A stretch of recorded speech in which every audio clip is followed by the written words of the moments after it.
Happy independence day to everyone. दोस्तों, देश को आज़ादी मिली 15 अगस्त 1947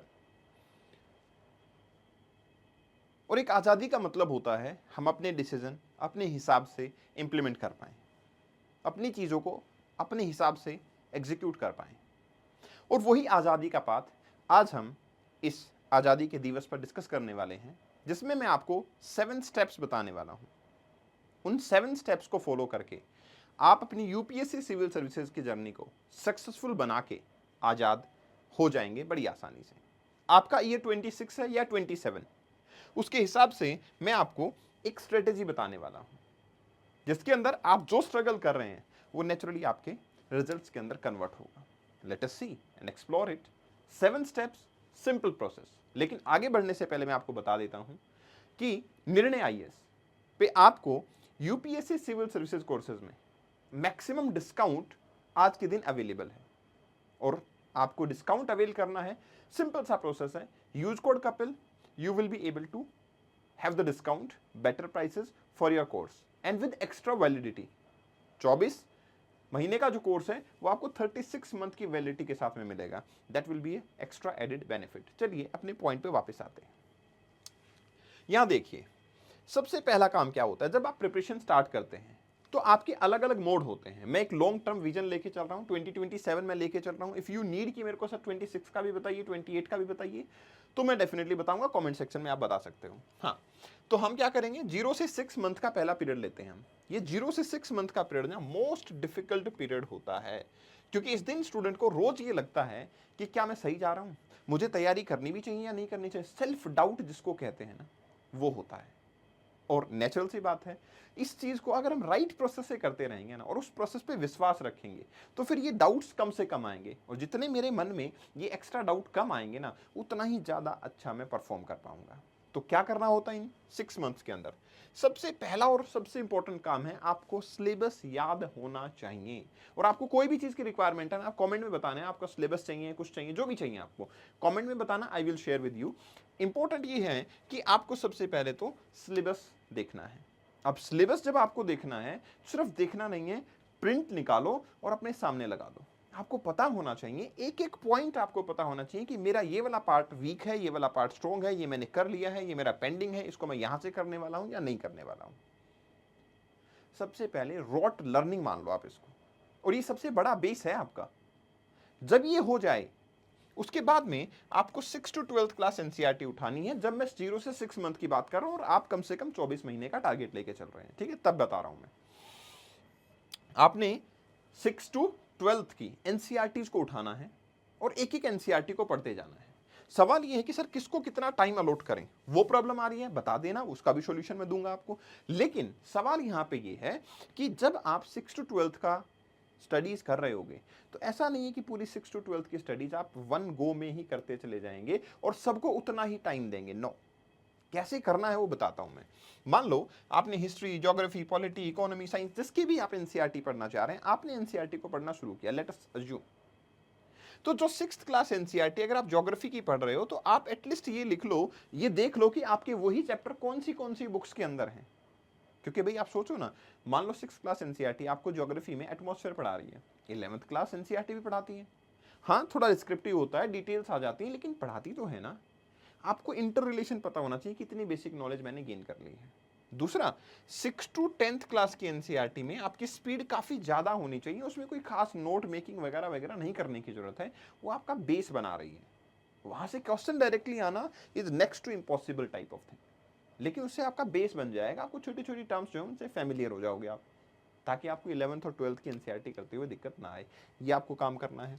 अब जब आप ये काम कर रहे हो तो उसके साथ में ही उसी शेड्यूल में, उस दिन के शेड्यूल में 0 to 6 मंथ के वाले में आप द हिंदू या इंडियन एक्सप्रेस और पीआईबी की समरी डेली बेसिस पे पढ़ना शुरू करोगे।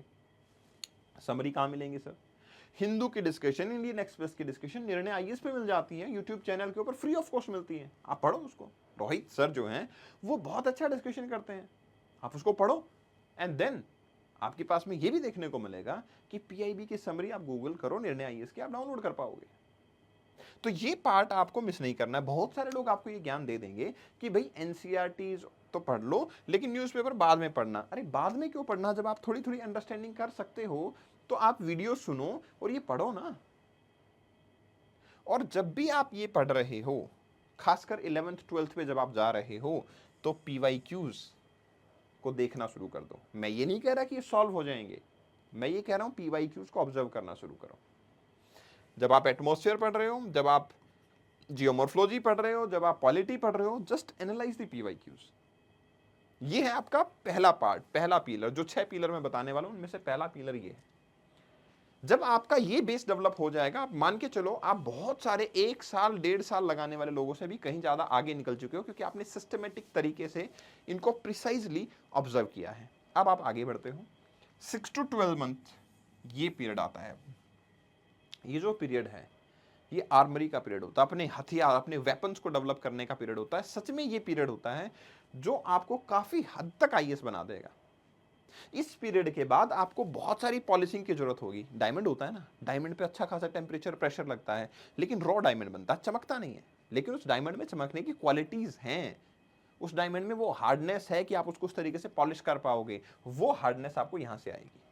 स्टैंडर्ड बुक्स उठाओ और स्टैंडर्ड बुक्स को फॉलो करना शुरू करो। लक्ष्मीकांत, स्पेक्ट्रम, जीसी लियोंग, ये सब, रमेश सिंह, ये सब फॉलो करना शुरू करो। एंड देन अल्टीमेटली इनसे ही नोट्स बनाना शुरू करो। सवाल अब आएगा कि क्या सर एनसीईआरटी के नोट्स नहीं बनाने या बनाने हैं? एनसीईआरटी 11th 12th के हाईलाइट कर लो, नोट्स मत बनाओ, हाईलाइट कर लो उसको, और वहीं कुछ लिखना है तो वहीं लिख दो।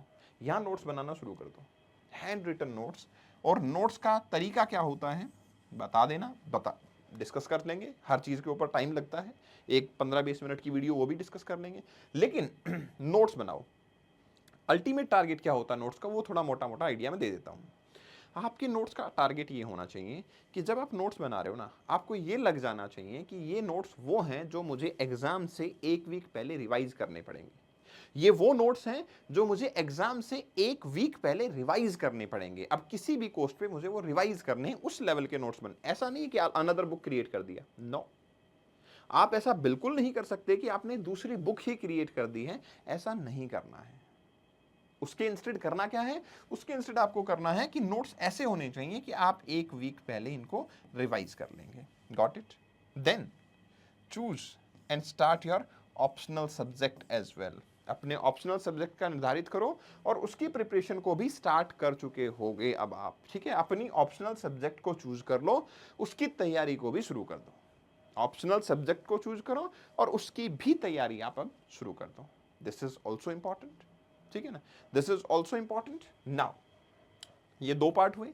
तीसरा पिलर, थर्ड पिलर आता है 12 से 18 महीने के अंदर, ठीक है ना? 12 से 18 महीने में अब क्या हो गया, अब ये जो पीरियड है इसमें आपके पास में आर्मनीज हैं, अब आपके पास वेपन्स हैं, उन वेपन्स को यूज करना शुरू करो। वेपन क्या? आपका नॉलेज।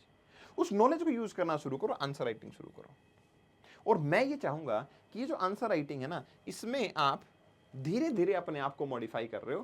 पहले से ही करना शुरू किया, कैसे? पहले open book, unlimited time, no word limit, फिर आपने बुक हटाया, फिर आपने अनलिमिटेड वर्ड्स हटाए, फिर आपने टाइम हटाया, और इस तरीके से आप अपनी आंसर राइटिंग को इंप्रूव करो, ठीक है? और इस टाइम पे मैं बोलूंगा कि अपनी टेस्ट सीरीज वगैरह ज्वाइन कर लो। ये सब कौन सी टेस्ट सीरीज करनी है, ये सब 7वां स्टेप है, बता दूंगा मैं। कौन सी टेस्ट सीरीज करनी है, कौन सी बुक्स अटेम्प्ट करनी है, आंसर राइटिंग में क्या फॉलो कर लें, कौन सी सीरीज पे चले जाएं, या कोई ऐसा डॉक्यूमेंट है जिसको हम फॉलो कर लें। स्टैंडर्ड बुक आंसर राइटिंग के लिए कौन सी हो सकती है, ऐसे को कैसे इंप्रूव करना, 7th स्टेप है, सबसे इंपॉर्टेंट है। देन सीसेट की प्रैक्टिस अब वीकली शुरू कर दो, क्योंकि बहुत सारे स्टूडेंट ऐसे होते हैं जिनको ये लगता है कि सीसेट तो आसान है, मैं तो इंजीनियर हूं, हो ही जाएगा। ऐसा बिल्कुल मत करना।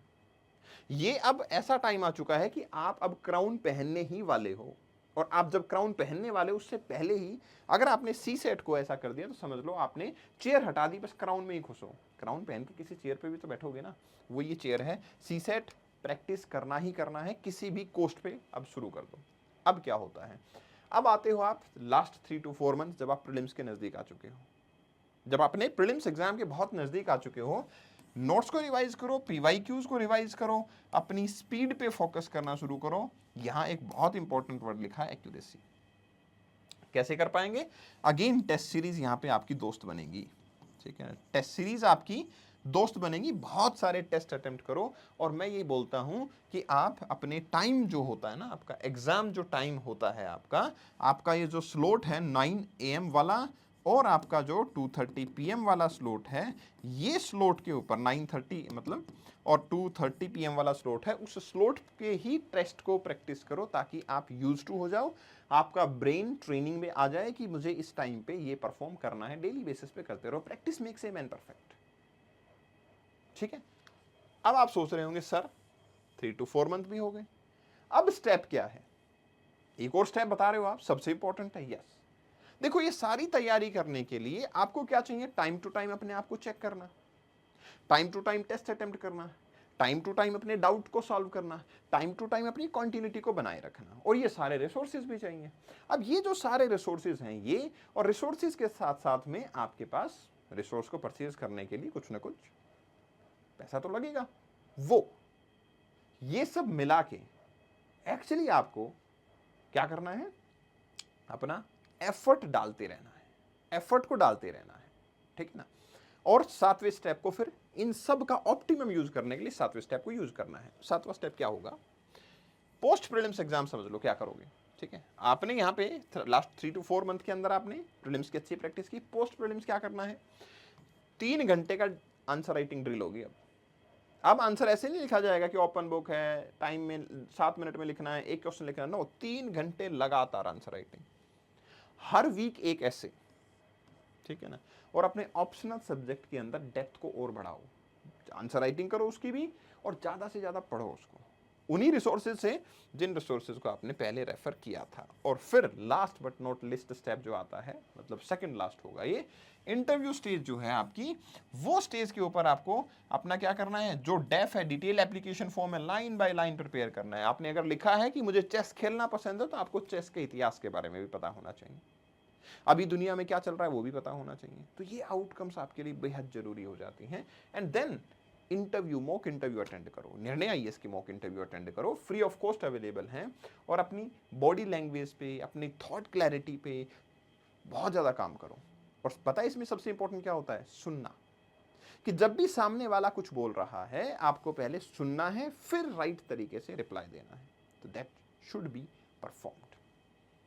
एंड देन 7th स्टेप आता है कि ये सारी मेहनत आप निर्णय आईएएस की टीम के साथ कर सकते हैं फ्रीडम फेस्ट के थ्रू, जहां पे आपको बड़े 24+12 month extra validity Hindi batch 17,999 में, इंग्लिश बैच 25,000 में, और आपका 36 मंथ प्लस 12 मंथ की एक्स्ट्रा वैलिडिटी 30,000 में। मतलब this is next level. And how to take admission into it, वो बड़ा सिंपल सा प्रोसेस है। ये 7वां स्टेप है। सारे स्टेप्स आपके फिर निर्णय आईएएस के ऊपर होंगे, निर्णय आईएएस आपके सारे स्टेप्स करवाएगा। आपको क्या करना है? मेरी किसी भी वीडियो पे जाइए, जैसे ये कल की वीडियो है, ये वाली वीडियो है, इसके ऊपर भी जा सकते हैं। इस लिंक में जाएंगे तो लिंक में डिस्क्रिप्शन में देखो यहाँ पे लिखा होगा इंग्लिश और हिंदी, आपका जो भी बैच है जस्ट उसके ऊपर क्लिक करो। लेट्स से आपका इंग्लिश बैच है, तो आप इंग्लिश में तैयारी करना चाहते हैं, जस्ट आपको क्लिक करना है। क्लिक करते ही आपको यहाँ पे ये वेबसाइट पे लेके जाएगा। ठीक है, आपको जैसे ही क्लिक करोगे आपको ये टेक्स्ट बुक की वेबसाइट पे ले जाएगा। जैसे ही आप टेक्स्ट बुक की वेबसाइट पे पहुंचोगे, ठीक है, जैसे ही आप टेक्स्ट बुक की वेबसाइट पे पहुंचोगे तो फिर इंटरनेट स्लो नजर आ रहा है क्या? Let us change it.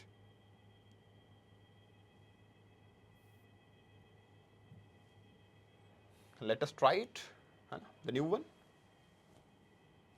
Again click करते हैं, तो यहाँ पे आप क्लिक करोगे, you will be able to reach to the text book की वेबसाइट। जैसे ही टेक्स्ट बुक की वेबसाइट पे पहुंचे तो आप यहाँ पे जाओगे और आपको दिखेगा कि सर कॉस्ट तो बहुत ज़्यादा लग रही है।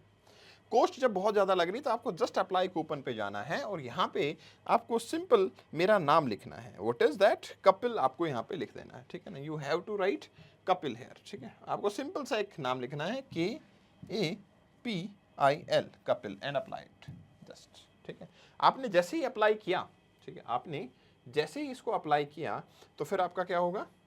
आपका ये डिस्काउंट हो जाएगा, and then you will be just need to pay 25,000। ठीक है, आपको सिर्फ इतना ही पे करना पड़ेगा, आपका टोटल सेविंग यहाँ पे डिस्काउंट नजर आ रहा है। This is the simplest process. ये 7th स्टेप है, उसके बाद में सारे step will be taken care of by Nirnay IAS. So prepare it and just go for it. कोई भी डाउट है ये टेलीग्राम चैनल ज्वाइन कर सकते हो, इंस्टाग्राम पे आप मुझसे बातचीत कर सकते हो, एंड कोई भी हेल्प आपको चाहिए आप हमारे काउंसलर से भी कनेक्ट कर सकते हो। बस ये जो आपका रजिस्ट्रेशन है जो बहुत मिनिमम अमाउंट में अभी हो रहा है, it is only limited to this festival season, जो इंडिया के लिए तो फेस्टिवल ही है, उसी में होगा। Thank you very much and best wishes.